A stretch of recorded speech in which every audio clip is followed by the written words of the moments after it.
So I'm with an old friend, and it's so great to see you because I feel like I'm traveling back in time. You look exactly the same as the last time I Thank you. saw you. It's Brad Arnold from Three Doors Down, and it's just so great to see you. My gosh, my friend. It's great to see you too, and thank you for having me today. I want to talk about sophomore records because I think sophomore records can be very special. This record is very special for a multitude of reasons. First of all, you come off a giant debut. So the sophomore record, obviously very important. And this one, 17 weeks on the charts, multiple platinum singles, a record that meant a lot to people because we were coming off of a time where it was just such a tumultuous time in the country.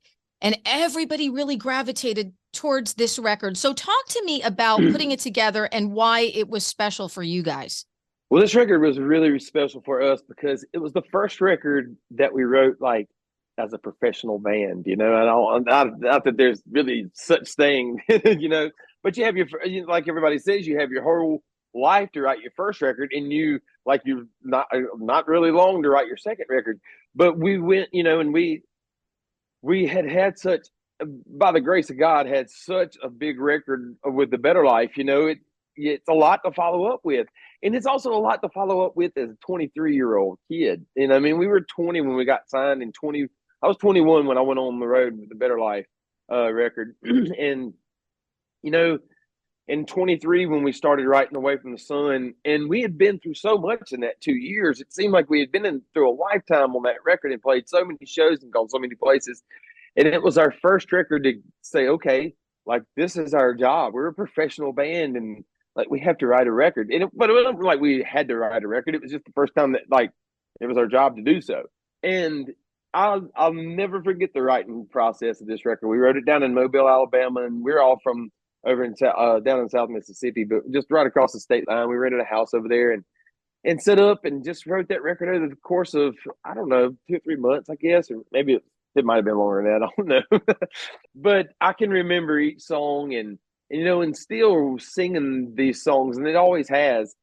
It's crazy how singing a song takes you back to where you were when you wrote it. And Total time travel. Yeah.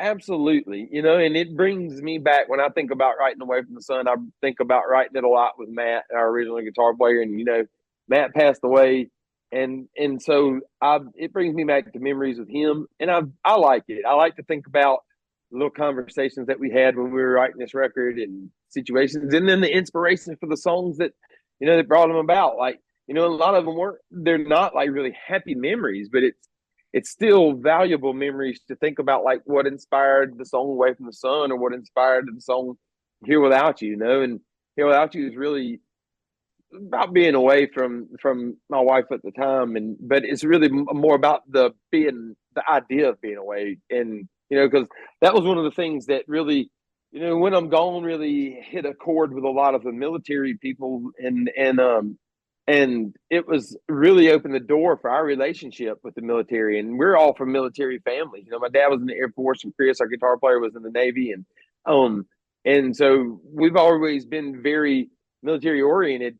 But we had done that tour and shot the video for When I'm Gone on that tour, which it was not even supposed to be the video for the song. We'd already shot a completely different video for that song, and then then the years that followed, hearing so many soldiers of how that record had meant so much to them on deployment and being away, and not just When I'm Gone, but more so like Here Without You, because it's like, man, that was when they'd sit there and listen to it on the phone with their wife from Brings across me the back to world. that time. Absolutely. It's like that record is like, for me, a timestamp, really, and I was at WDHA when the debut came out, and I was at DHA, when the second record came out, and those are definitely like timestamps. Well, let's rewind. I want to rewind and let's go back to the Better Life, because you talked about making that record and how everything came to be. But that was a shot out of a cannon moment for you guys. Ooh. This was, the story has it that, your local radio station in Mississippi kind of picked up Kryptonite, and then all of a sudden, boom, boom, boom, and boom. I mean, you guys were it, the band everywhere. #1 singles, Grammy nominations, radio tours, quadruple platinum records. When you are a kid And to have that happen, that's something else that is beyond comprehension for an average person like me or anybody else. What do you remember about that time? And how do you process that now that you're a grown up, now that you're an adult? I am so, so, so thankful that I had a good family.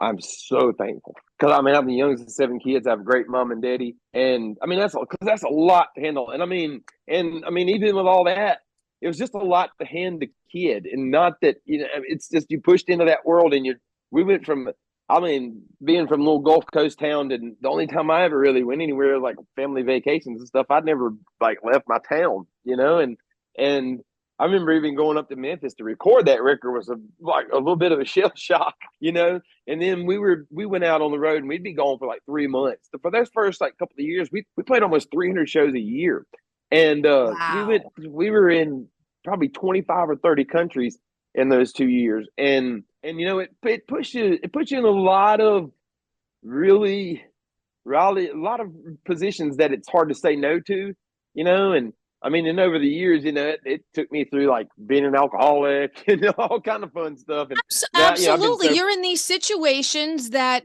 a young, inexperienced person is not normally in. And when you're having one, two, three, four, five of these things thrown at you, it is not an easy thing to sort of come through and process. So I can completely understand that. And that record I just remember was that timestamp for 2000. I mean, that was literally how we sort of entered that decade with that sound for you guys. And it was not small. We had bands that came around that time that did these giant, it was beyond platinum success. You guys and Creed and just all of this, bam, you were the band. And that's a lot for a young 21, 2-year-old kid it was a to lot. process. Yeah. It Yeah. was a lot, and you know what? And it was fun. It was a lot of fun. We had a great time. But I'll tell you what, I have so much more fun now sober. I've been sober for 7 years, and I wish I could go back and do it all again and leave all that stuff alone.